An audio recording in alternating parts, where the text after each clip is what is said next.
Salut les Vikings, j'espère que vous allez bien. Moi, honnêtement, je ne vais pas bien. Je ne vais pas bien parce que le sujet que je vais aborder aujourd'hui, c'est un sujet obscur, un sujet sombre. Pourquoi? Parce qu'il s'agit d'assassinat. Et en général, parler d'assassinat, c'est difficile.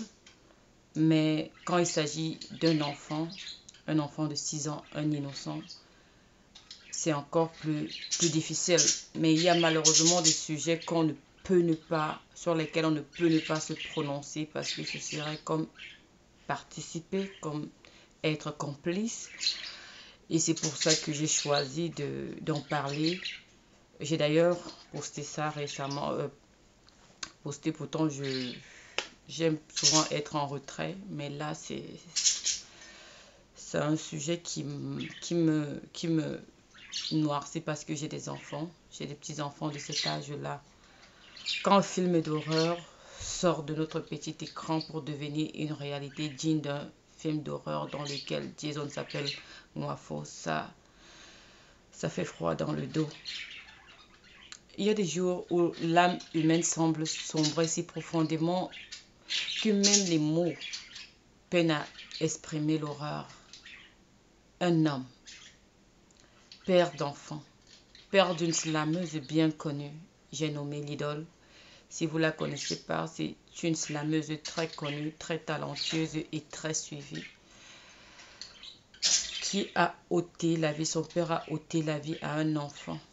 Un petit ange de 6 ans qui n'a rien demandé, qui ne lui a rien fait. Et même si, non pas par accident, parce qu'on peut croire que c'est un accident, on peut croire que l'enfant lui a fait quelque chose qui lui a même manqué de respect, qu'il l'aurait insulté, mais non.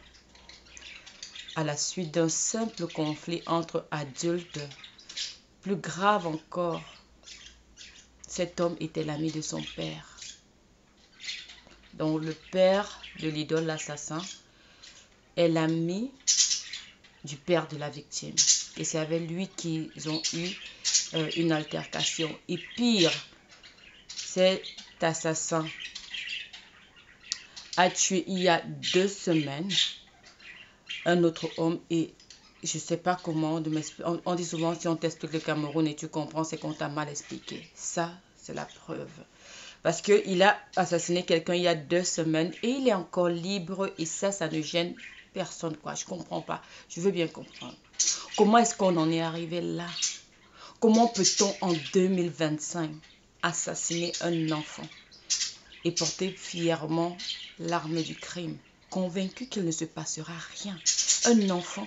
Comment quelqu'un peut penser prendre un poignard pour régler un compte à un enfant? Je ne comprends pas. Je veux comprendre. Permettez une petite pause pour que le générique commence, pour qu'on organise bien tout ça.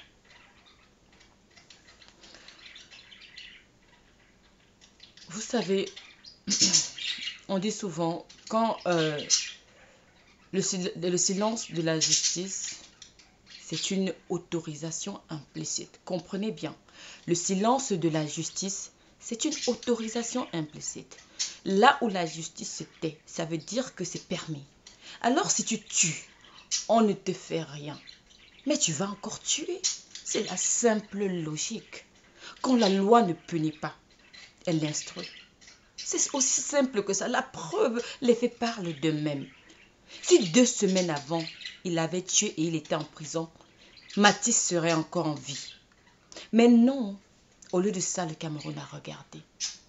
Le Cameroun a applaudi. Et le Cameroun s'est tué. Le mal nourrit l'impunité. Et l'impunité engendre la barbarie.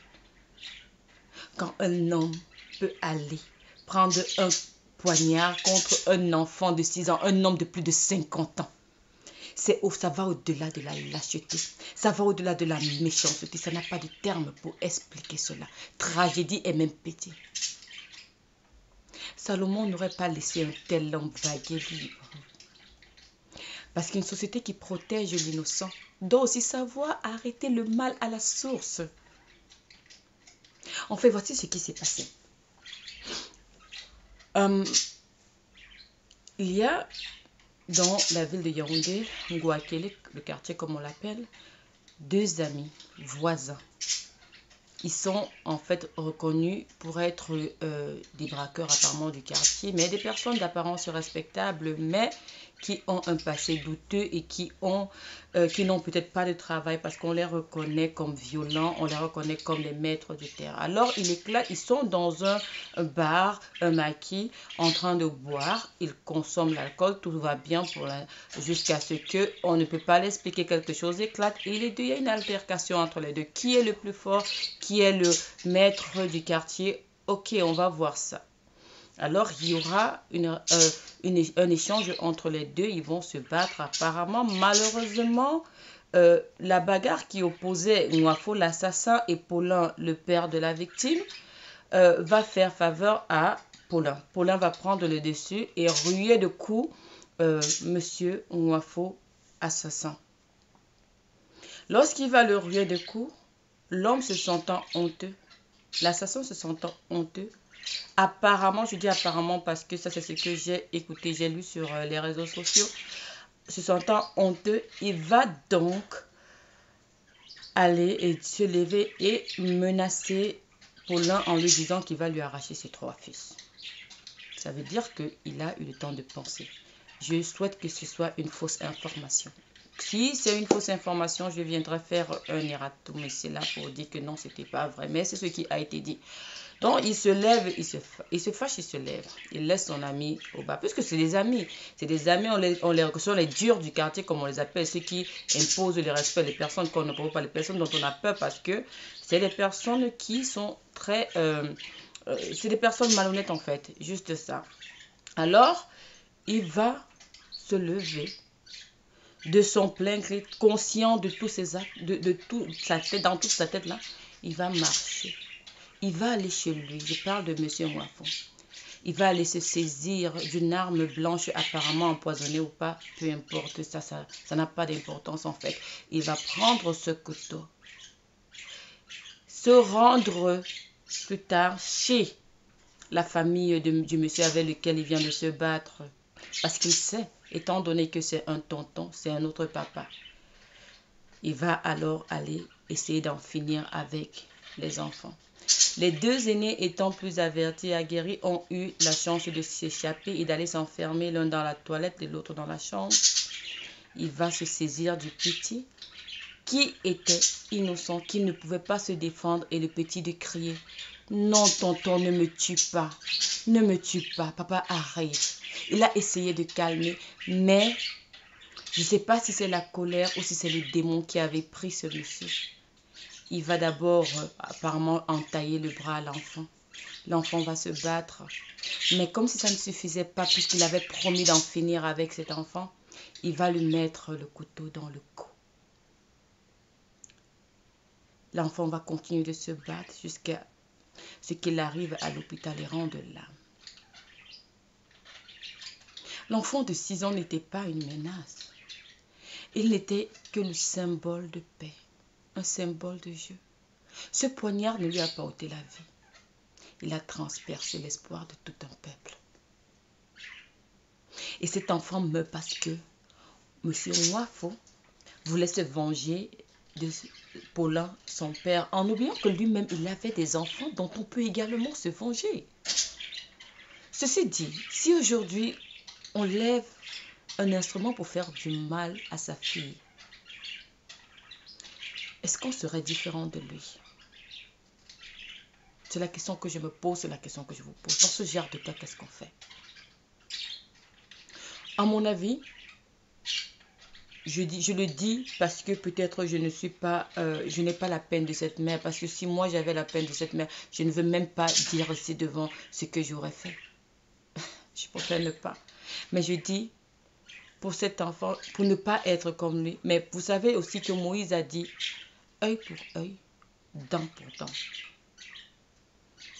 Tu tues ma fille, je tue ta fille. Tu tues mon enfant, je tue ton enfant. Mais est-ce que je serais différente de toi? Non. Alors, pour montrer qu'on est différent, je me dis, l'idole, elle, qu'on laisse le karma s'occuper d'elle. Parce que sinon, on ne serait pas différent de son père à elle.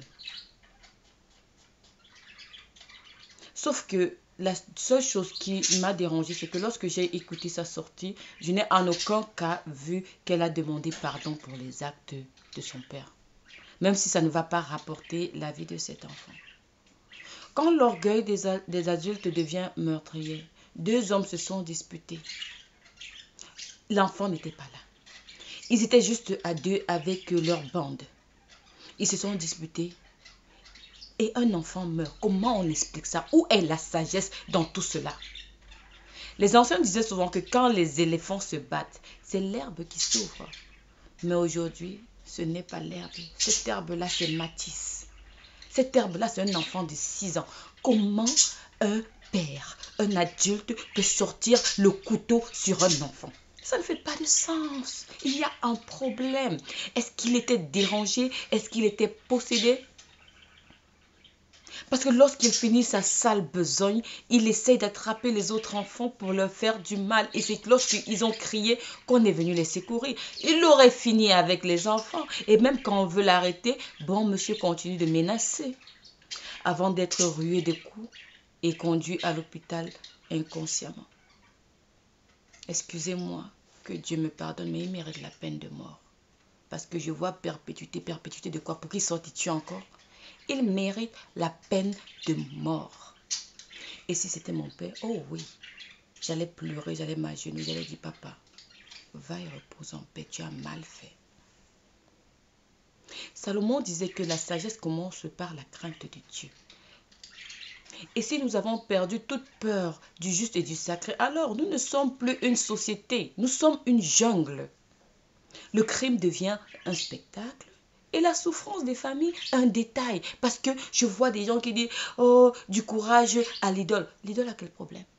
Elle n'est pas morte. Elle a toute la vie devant elle. Et celle de Matisse alors? Celle de Matisse, vous en pensez? Ses parents, je suis mère. Si tu regardes mes enfants avec les gros yeux, je t'étrangle. Il n'y a pas de demi-mesure.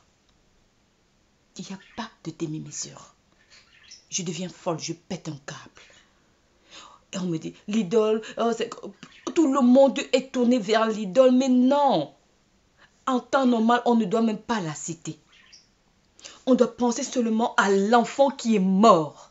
On doit penser à la douleur de sa mère qui l'a porté 9 mois.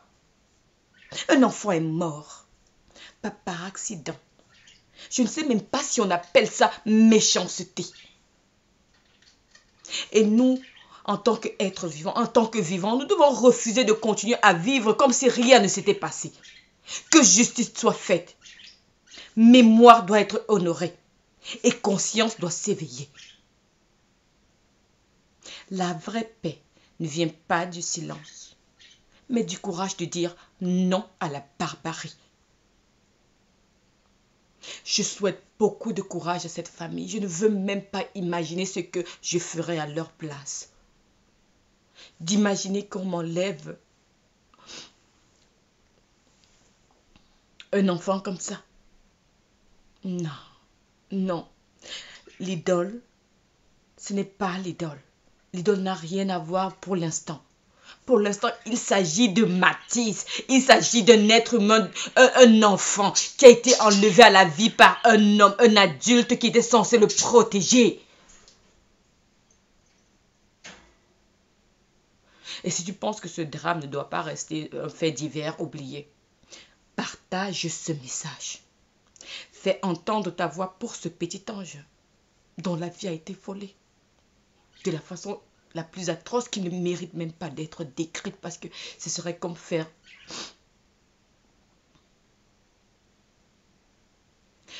Il n'y a pas de demi-mesure. Il faut une justice. Tellement on va au Cameroun, on tue, on est libre. On tue, on est libre. Parce que la justice est devenue la norme ou pas, ou quoi. Non, c'est la barbarie qui est devenue la norme plutôt, je voulais dire. Il est temps qu'on prenne conscience. Est-ce qu'on vit dans une jungle ou pas? Si c'est dans une jungle, alors qu'on l'établisse ainsi. Justice pour Matisse. Justice pour Matisse. Courage à la famille. courage même n'est pas assez. Que le Tout-Puissant, que l'Éternel, que Yahweh vous donne la force de surmonter cela parce que les enfants sont traumatisés. De voir votre frère mourir comme ça, étant incapable, ils sont traumatisés à vie. Ils ont besoin d'avoir un suivi psychologique sur le long terme. Mais seulement notre gouvernement ne fait rien. Ils ne savent même pas c'est quoi des problèmes d'ordre psychologique. Ces enfants-là sont traumatisés. Ils seront plus normaux. Ils ont besoin d'assistance. Ils ont besoin qu'on les prenne en charge jusqu'à un bon nombre d'années. Et pour ce meurtrier, je dis oui à la peine de mort. C'est trop facile. 50 ans après, ils sont... Non, c'est trop facile. C'est trop facile. C'est trop facile. Il y a une chanteuse qui a été tuée récemment au Nigeria. Son mari a été condamné à la peine de mort. Et ça, excusez-moi, ça fait certes mal, mais ça va donner une leçon aux vivants. Ils ne vont plus faire ça. Mais quand c'est, oh, si je tue, qu'est-ce qu'on va me faire? Je vais juste aller en prison et en plus, je ne paye même pas de loyer là-bas. Après, je vais ressortir. Et puis quoi encore? C'est juste un petit problème. 50 ans et puis c'est quoi? Ça me fait quoi? Je vis, je mange. Et l'autre qui est mort là? L'autre qui est mort. Tu ne peux pas tuer volontairement et aller rester en prison, continuer à vivre comme si de rien n'était. Non. Non, non, non, non, non. Peine de mort. Je suis pour la peine de mort. Qu'il soit jugé. Il a tué un enfant de sang-froid. Un enfant qui ne lui a rien demandé. Qui ne lui a même pas manqué de respect. Qui ne lui a pas manqué, qui ne lui a rien fait. La famille. Une mère qui a porté son enfant pendant 9 mois. Elle a souffert. Elle a poussé. Elle a eu des déchirures. Aujourd'hui, elle ne verra plus son enfant. Parce que quelqu'un n'a pas su contrôler sa colère. Parce que quelqu'un est peut-être dérangé. Parce que quelqu'un a tué 2 semaines avant et ne s'est pas retrouvé derrière les barreaux. On ne sait pas comment. Parce qu'on est dans un pays qui refuse de prendre comment je dirais ça? Justice pour Mathis. C'est ce que je voulais dire à ce sujet. Que je suis de tout cœur avec la famille. Et je n'ai rien d'autre à dire. Pour de tout cœur, beaucoup de courage à vous. Que son âme puisse reposer en paix. Je suis sûre qu'il est déjà au paradis. Je suis sûre que c'est déjà un ange. Je suis sûre qu'il veillera sur vous. Et vous obtiendrez la justice. Que ce soit celle divine ou celle des hommes. Vous obtiendrez votre justice. Et j'espère que ceci sera un lancement d'alerte pour tous les autres crimes qui sont commis impunément au Cameroun. On ne peut pas vivre dans un monde où on tue impunément parce qu'on sait que quand on va tuer, on va entrer faire 6 mois, après on va ressortir. Ce n'est pas un pays. On ne peut pas vivre ainsi. Justice pour Mathis et peine de mort pour M. Mouafo.